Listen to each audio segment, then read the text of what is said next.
When the demon Yinagu walked the world, he left a trail of destruction in his wake. Hyenas gathered to feast over the fallen corpses, easy pickings for the scavengers. But the bodies were tainted with the demonic energy of Yinagu himself, and as the hyenas fed, they began to change. And so they became Gnolls.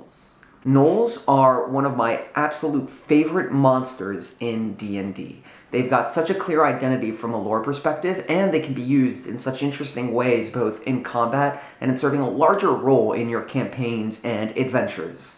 I like that they're these nomadic raiders and scavengers that are kind of a force of nature and will tear apart settlements that they come across. They're absolutely fascinating foes, and so I wanted to make a video talking about them. If you like Gnolls and want to use them better in your campaigns, or maybe you don't know about Gnolls and want to know how you could potentially use them, in this video I'm going to be talking about just that. I'm going to talk about how you can use them in your campaigns, the kinds of narrative situations that they're really good for, and the encounters that you can use them in to make them dramatically exciting. I'll also be talking about some of the ways you can change up Gnolls, so they're not just the by-the-book monster manual examples, and they add a little customization and flair to your games to keep your players on your toes.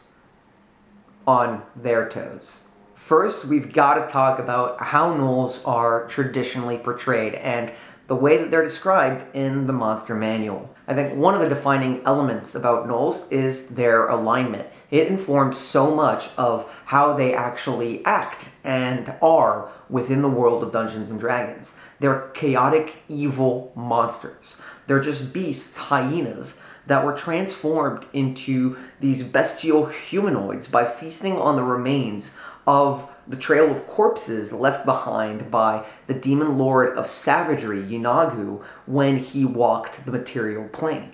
And their relationship with Yinagu, their patron, savior, and god in all respects, is really interesting.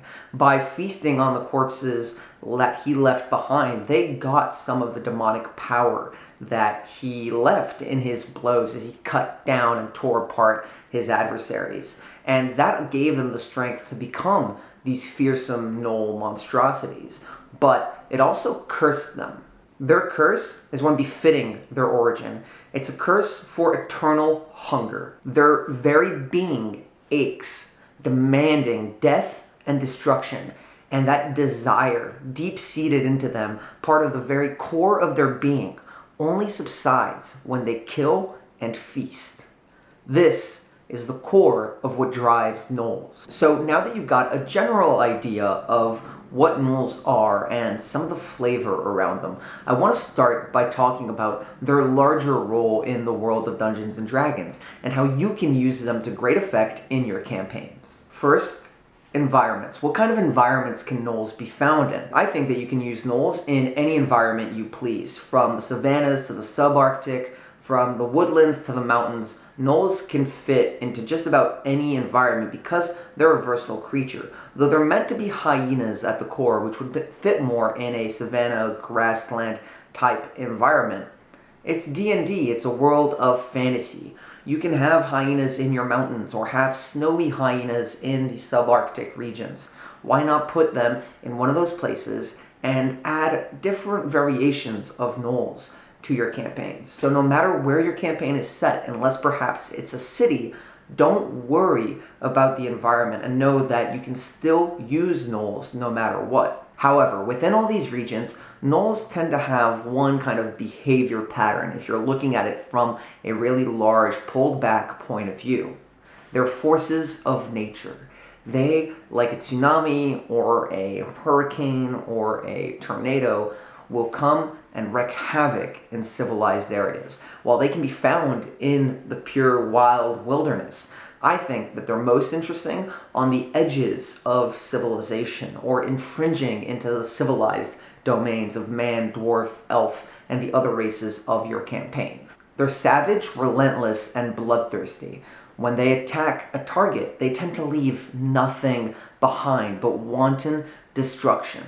That aspect of their behavior, combined with their demonic origin, makes them perfect for this kind of edge of civilization role, where the demonic intrigue and the cults of Yeenoghu could perhaps find a hold with the civilized parts of society, leading in to the wild and savage outlands. In general, Gnolls are meant for an early level of play, but I think that they're really well suited for any kind of character and campaign or adventure from level 1 to 11. At the lower levels, a few Gnolls can be a substantial challenge to a party. And at the higher end of that range, when you start getting past level 7 into the more heroic tier of play, then your players can be expected to face Gnoll warbands and engage in combat where they are massively outnumbered and can face off against a whole pack of Gnolls. And that can be really, really dramatic narratively and also really interesting in your campaign, because it can allow your players to have a more substantial impact on the world by going against foes that numerically, outnumber them by a lot. Alright, so that's where Gnolls fit in generally. That's how I think you can utilize them to the best effect. There's a couple more pieces that I want to talk about, though. First, I want to talk about where you can deploy encounters with Gnolls and the kinds of encounters you can use. And then we're going to talk about their actual mechanics in combat and making the most of them, not in a broad adventure sense, but in a very specific sense of how you can run them in combat to great effect, to make them unique foes that don't just feel like every other monster your players go up against, and make them dangerous too against your players if you want that lever to be pulled. Look, there's a lot here, so I've got some of my notes with me just to make this a little easier on myself. Let's talk about Null Encounters. I already mentioned that by the higher end of play within that range, around level 7 to 11, 6 to 11 if you want to talk about the pure heroic tier, your players are probably going to have to encounter Gnolls in greater numbers if you want them to be used effectively in your adventures and have them be a worthwhile and dangerous threat to your players. But a warband, a Gnoll warband, well, what is that exactly? There is some really great information on it in Volo's Guide to Monsters, but at the core, a Gnoll warband is their pack. It is the pack, the nomadic pack that they travel around with, that they raid with, that they grow with. And while they're not exactly fiercely loyal to each other, though ultimately that's a decision left up to you, it is an alliance, and Gnoll warbands can potentially fight against other rival Gnoll warbands that encroach on their territory and are an interesting social construct, social dynamic or hierarchy within the world of D&D for your players to learn about and explore. Typically, a warband can be anywhere from 5 Gnolls to upwards of 90, so they can have a massive range. And if you want Gnolls to be a featured adversary in your campaign, you can vary the sizes of the warbands that they encounter to allow players to work their way up to more dangerous packs. Typically, Gnolls don't travel alone. They also have Hyena Companions. This probably goes back to the kinship that they feel with hyenas due to the fact that Gnolls originally were hyenas, and potentially you could make it so that over the course of encounters, new Gnolls can come about from the hyenas they use, feasting over the course of battle and becoming tainted with that same demonic essence that empowers Gnolls to then become Gnolls themselves. Perhaps that is how they keep up their number. Core to all of this is their Beastial Roots. This influences everything from how the social dynamics play out within a warband to how they actually end up fighting when we talk about that. So for example, within their social hierarchy, like beasts, their conflicts internally are likely going to be resolved with a fight. It's not going to be necessarily an all-out fight to the death, but it might be barking and light bites, and it's a lot of bestial kind of posturing like dogs might do to see who will back down first and who will win. But because of their savage nature, if their blood rage really starts and they get worked up into a frenzy, potentially they can become savage and actually kill each other over the course of the battle.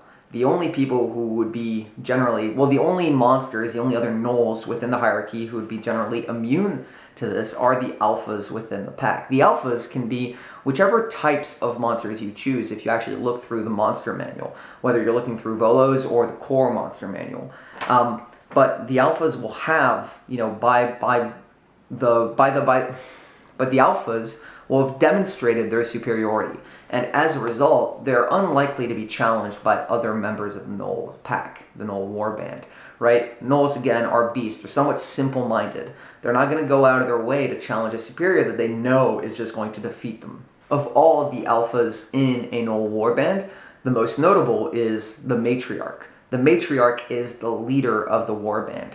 If you want to have a Gnoll Matriarch in your games, there is a stat block for a Gnoll Pack Lord. I recommend a boosted up version, dependent on the size of your warband. So if you have a warband of 90 Gnolls, the Matriarch's probably quite a bit more powerful than the Pack Lord. And the Pack Lord is maybe a lieutenant to the Matriarch that tends to run some of the other kind of affairs as much as Gnolls have this kind of organizational structure, which they don't really, but picking targets to plunder, villages to pillage, things like that are about the extent of the Gnoll planning that is reasonable for the kinds of monsters that they are. And that brings us to how they actually can be found and act. When your players are in a village that's being targeted by Gnolls, the Gnolls aren't there to take prisoners. They're there to kill, and they're there to feast. They track their prey over long distances. They can, if they want to, like hyenas do, and wait until their preys are in a weakened state. They're not going to go after fortified targets. And if you've got Gnolls chasing after you while you're traveling, they're just going to wait you out until you're exhausted and strike when they have the upper hand, when they feel that everything has gone their way. It's not because they're cunning. It's because these are their instincts as beasts. It's a different kind of cunning ability. It's not thought out. It's just pure instinct that they use to channel their eventual savagery. I also like portraying Gnolls as somewhat religious and kind of zealots, right?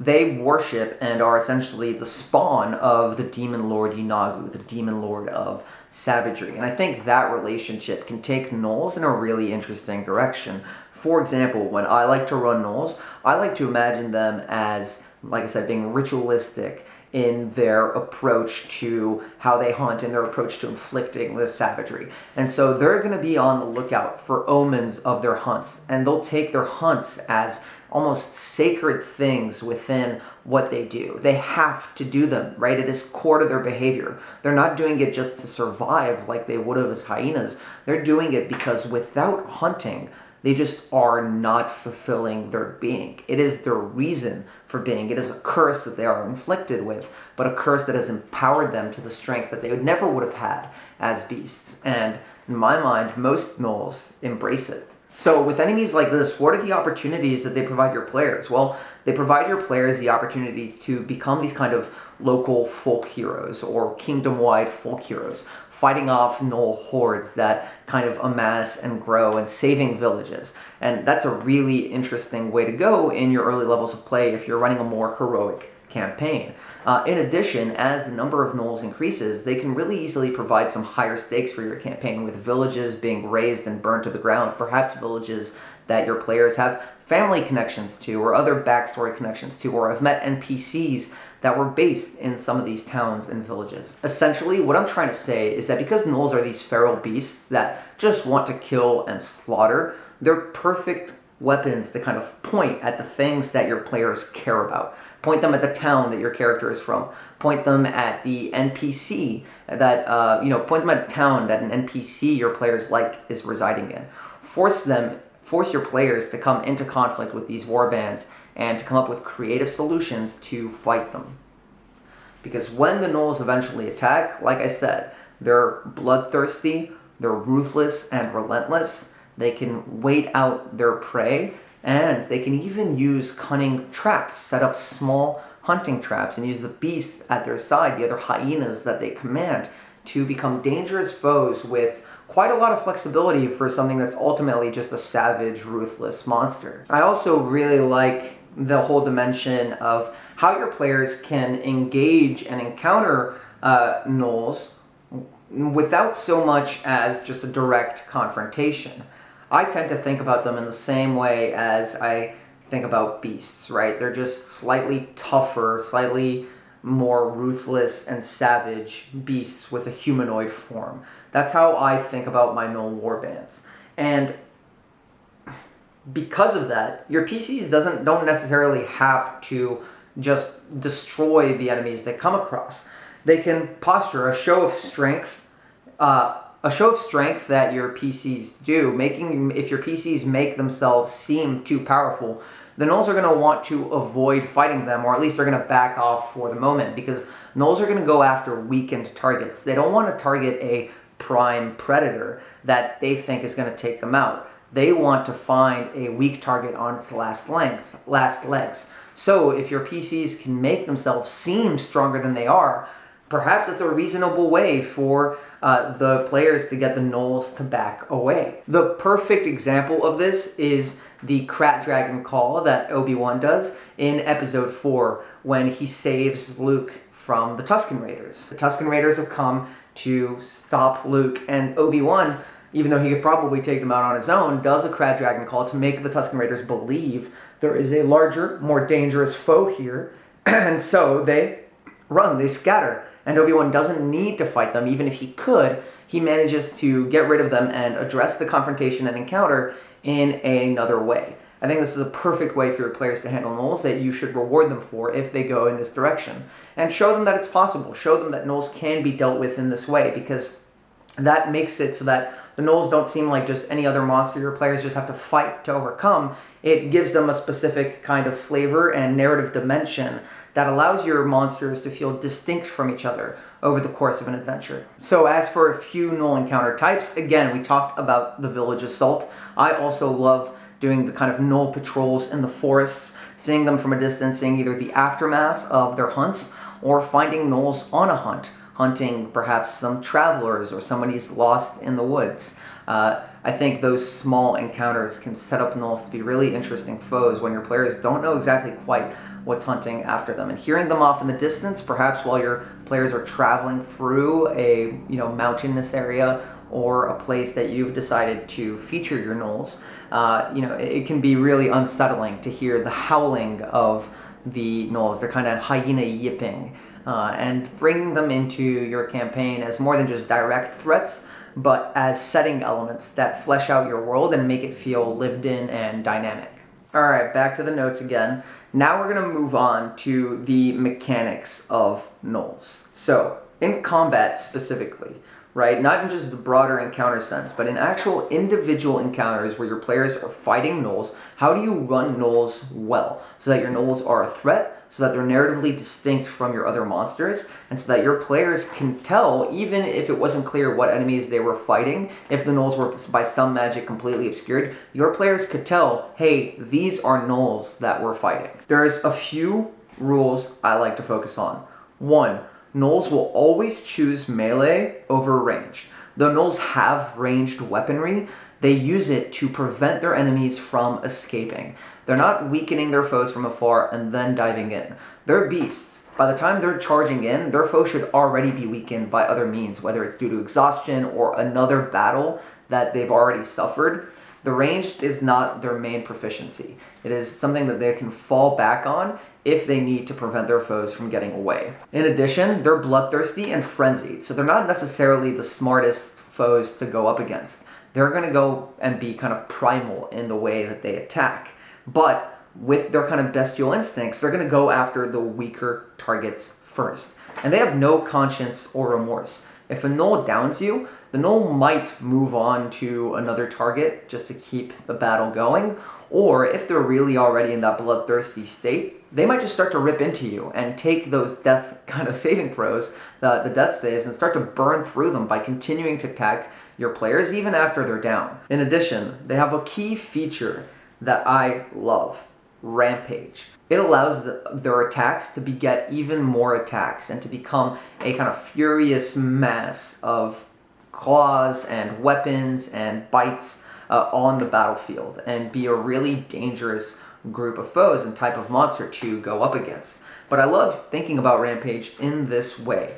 Because they can be kind of overtaken and consumed by their own savagery and ruthlessness, they'll tear through each other to keep going, right? They're a creature, and I like to imagine Gnolls, their pack, because of that demonic taint, biting at each other, tearing at each other, like devouring itself as it comes to you, just to make it to you more quickly. Just to get more specific, I'll read the actual rampage trait. When the Gnoll reduces a creature to 0 hit points with a melee attack on its turn, the Gnoll can take a bonus action to move up to half its speed and make a bite attack. So if two Gnolls were currently fighting one of your players, and the player managed to get away, one of the Gnolls is really low on health, the other a little higher. The one that's higher up might kill and finish off the other Gnoll just to get that rampage trigger and that kind of frustration and savagery. They'll bite, kill their warband pack member just to charge forward and get off another attack at the player character in question. It's a really, really intense way to run your Gnolls, but I love running them in this way because I promise there's not really many other monsters that do this kind of thing. Now, Gnolls pretty much always hunt in small groups. It might not be the entire warband running at once, but you're unlikely to find a single Gnoll alone, on its own, unless there's kind of a narrative reason why, and that could always be an interesting story direction. But mainly, your players will be finding groups of Gnolls hunting together, patrolling together, working towards the interests of the warband to find prey that they can target as a larger group. And once you've got your players encountering Gnolls on a frequent basis, there are some really great ways you can run dynamic encounters and sequences using Gnolls as your enemies. For example, Gnolls as beasts, they like to chase. They like to run their enemies down, make them exhausted, and hunt them perhaps even over days in the course of your adventure until the players have no other recourse. And because of their hyena origins, I like giving Gnolls a lot of the same hunting traits as hyenas actually have in the real world. Here's a few. Like I mentioned, hyenas, they prefer exhausted enemies, and they hunt at night.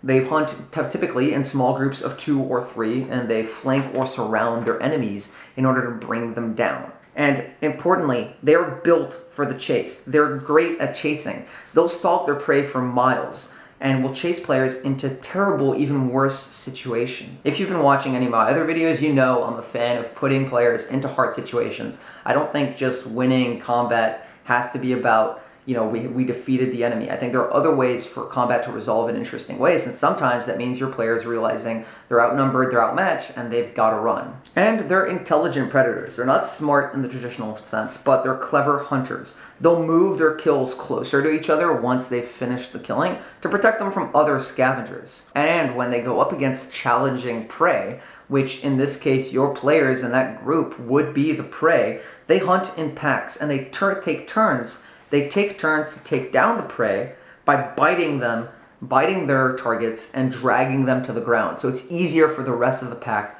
to attack. So one of your Gnolls might make a grapple check, which you could flavor to use the Gnoll's teeth to bring an enemy to the ground, bring one of your players to the ground, and make it easier for all the other Gnolls to attack. So they all feast and start to rip apart into your PC or into perhaps one of the NPCs that your players are traveling with. Show off how ferocious Gnolls are. Show off their savagery, show off their kind of cunning hunter's tactics, show just their bestial origins and that demonic taint that has made them so special. And I promise you'll have rewarding encounters with your Gnolls in combat. Alright, so I've got just one last section of things that I want to talk about, which is adapting Gnolls, changing them up so that they're not just the by-the-book cookie-cutter Monster Manual Volos Gnolls. There's a bunch of really great different Gnoll options, which I highly recommend you check out and use to flesh out your Gnoll warbands, because there are some great variations in there that are really clever monsters and clever uses of monsters. But overall, I love making them a little bit more dangerous just because they're one of my favorites and I'm a bit biased towards them.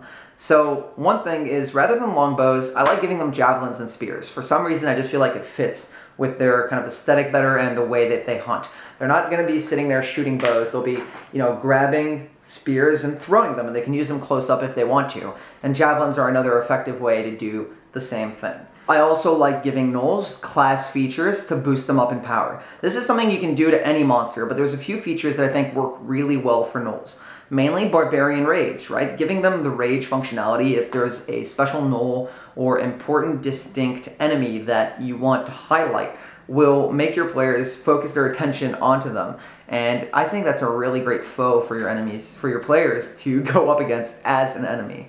In addition, the unarmored movement, extra speed that the barbarian gets, or the fighter's second wind can be really interesting. And perhaps if some of your Gnolls are particularly clever or empowered by Yeenoghu's savagery and the cult's magics, some Battlemaster or Champion abilities in there too can make a lot of sense for a more cunning Gnoll adversary that's learned to channel their savagery and keep their mind clear to be a dangerous fighter and attacker and not just a brutal hunter.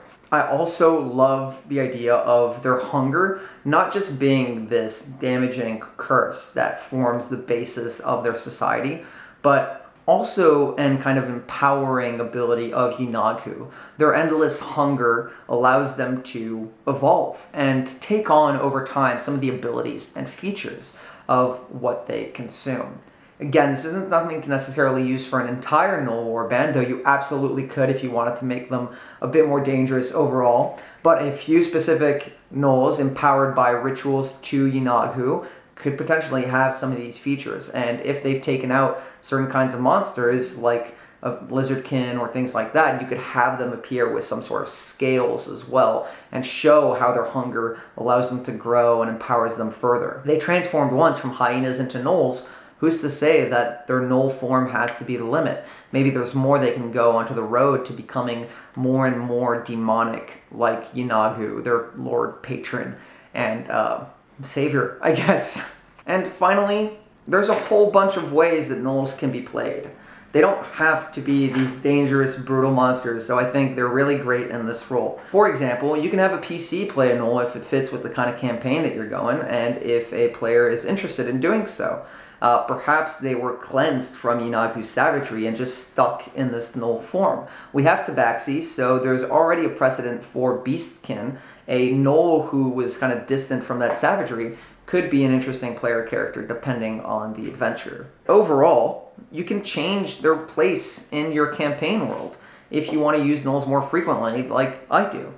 For example, you can make them subservient or reclaimed by some sort of god of beasts or god of nature who originally had dominion over the hyenas, but has seen them tainted by this demonic essence. Rather than just casting them out from their domain, perhaps the gods and the clerics and the druids will go to great lengths to save the Gnolls who have been tainted by this demonic influence. In this way, they can be really interesting NPCs and NPC groups to encounter because they'll struggle to keep their innate savagery in check, and your players will likely be automatically suspicious of them or come to really like them because they're an unusual thing to come across. You're not going to come across many friendly, quote-unquote, Gnolls, and I love the laughing hyenas from Lion King as well. I think they're a great example of sympathetic, kind of twisted or dark Gnolls that you can use for your campaign. I mean, would your players really want to fight against Shenzi, Banzai, and Ed? No, I think they'd want to be friends with them. So, if you want to, make them Gnolls and throw them into your game. Subvert your players' expectations around them. If you're going to go in the brutal and savage direction, make them even more brutal, ferocious, and savage than your players are expecting. But if you want to take a different direction with them, then push that all the way and show your players something that they've never seen before within Dungeons & Dragons. That's part of the magic of the game. You control what your players encounter, and you can show them some pretty incredible things that they won't have seen anywhere else. That's what I have to say about Gnolls, at least for this video. They're one of my favorite monsters, and I really hope that you like them too. I hope this video has given you some ideas on how you can use them in your campaign, in your adventures and encounters, and how you can actually run them in combat and take them into some interesting and different places. If you have any different ideas about Gnolls or other monsters that you really like, let me know about them in the comments below. This has been another episode of Experience Gain. This is a series that I'm making all about how to get the most out of your Dungeons & Dragons and other role-playing games. If you liked it, I'd love for you to subscribe and follow along. So thanks, and I'll see you next Friday with a new video.